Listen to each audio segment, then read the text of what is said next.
We are Team 10. Today we are discussing the topic IT influencing democracy in a positive way. First, it is essential to define two terms: information technology and democracy. According to the American Heritage Dictionary, information technology is the development, installation, and implementation of computer systems and applications. Dictionary.com states that democracy is government by the people, a form of government in which the supreme power is vested in people and exercised directly by them or by their elected agents under a free electoral system. Democracy has been described by Tranikis as: democracy is built on people being able to take part in the public debate and to anticipate, reflect, and monitor the consequences of decisions being made within this debate. We believe IT impacts democracy positively as IT enables people to make their voices heard. IT improves voting process. IT improves government process. IT allows people to make their voices heard. One solid example is the Egyptian Revolution, where IT played a major role in this democratic movement. In January of 2011, Egyptian Revolution was triggered against the 30-year-long regime of Hosni Mubarak. The motives of the revolutions were issues relating to police brutality, long state of emergency laws, lack of free elections, and freedom of speech. The primary demand of protest organizers was to end the Hosni Mubarak regime to promote freedom, a step towards democracy. The question we ask: how is this incident related to IT? According to information from news reporters, the movement actually started based on the following activities: Khalid Said, a businessman brutally beaten to death by the Egyptian police; the 6 April Youth Movement group created on Facebook and has gathered 70,000 members by January of 2009. Asma Mahfouz, co-founder of the group, posted a video blog that went viral. She urged for protests on the 25th of January in Tahrir Square. The Facebook group We Are All Khalid Said exposed the brutality, where 400,000 members joined shortly. The group called for protests on the 25th of January. In fact, the Egyptian activists tweeted during the protests: "We use Facebook to schedule the protests, Twitter to coordinate, and YouTube to tell the world." Another example is the SOPA incident. Since the introduction of SOPA bill, many people have protested against it. People viewed it as an attempt to suppress online sharing and the free internet environment. IT gave people a platform to raise their voice against it and fight for their freedom online. On January 18, 2012, Wikipedia and over 7,000 websites participated in the Surface Blackout protest against SOPA. Twitter recorded 2.4 million tweets within 4 hours. The results are fascinating. According to the Washington Post, 4 co-sponsors dropped support of the PIPA. The House version SOPA lost prominent support after web protests. In January 20, 2012, House Judiciary Committee postponed plans to draft the bill. This is an example where IT plays an important role to help people express their freedom and voice their views on government policies. Next, we investigate the impact of IT on North and South Korea. We first take a look at South Korea. South Korea is a democratic nation and is one of the world's economic powerhouses. In terms of IT, South Korea is the most wired country in the world. Corporations such as LG and Samsung are second and third largest mobile phone companies in the world. 90% of South Koreans own cell phones. 82% use the internet. North Korea, on the other hand, is a single-party government, where power has been handed down from one generation to the next. It has been described by many of the world's organizations as a dictatorship. GDP is 88th in the world. Media is under one of the strictest government control in the world. In 2010, Reporters Without Borders ranked freedom of press in North Korea as 177th out of 178. Only news favoring the regime is permitted. Percentage of cell phone users is 3.6%, and 0% of the North Korean population use the internet. Currently, there's only one internet cafe in the whole of North Korea. There is a constant string of famines, a poor economic situation, and overall a low standard of living.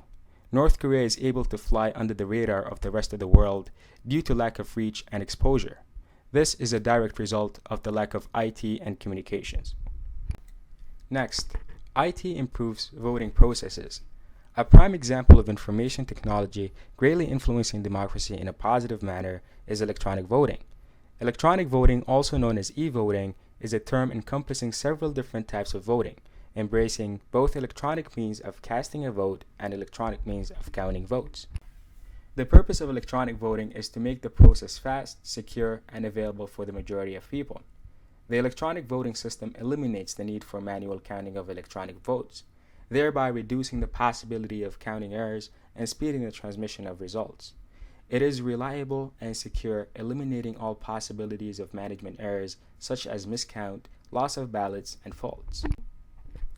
A more recent case study is the Australian government elections. The ACT's electronic voting system was first used from 2001 and onwards. It is to be noted that several advantages were exploited with the use of electronic polling in the ACT elections. This included the additional compatibility for the disabled people, which will be discussed later.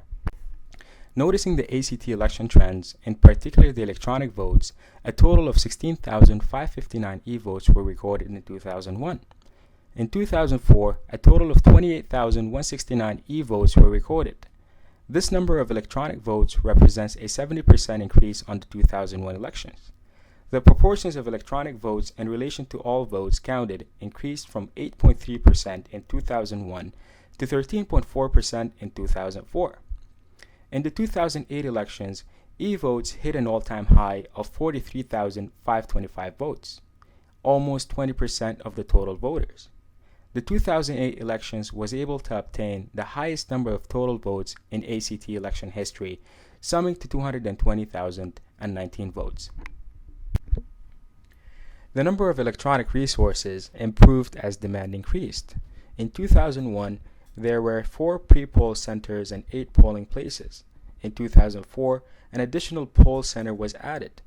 Polling machines per center also increased from 10 in 2001 to 15 in 2004 and 2008. Similar to the case study discussed before, other countries are looking at various e-voting methods to help bridge the voting gap between people with disabilities and those without.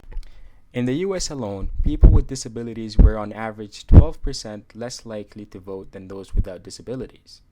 Various cities and states have adopted e-voting to assist disabled people to vote.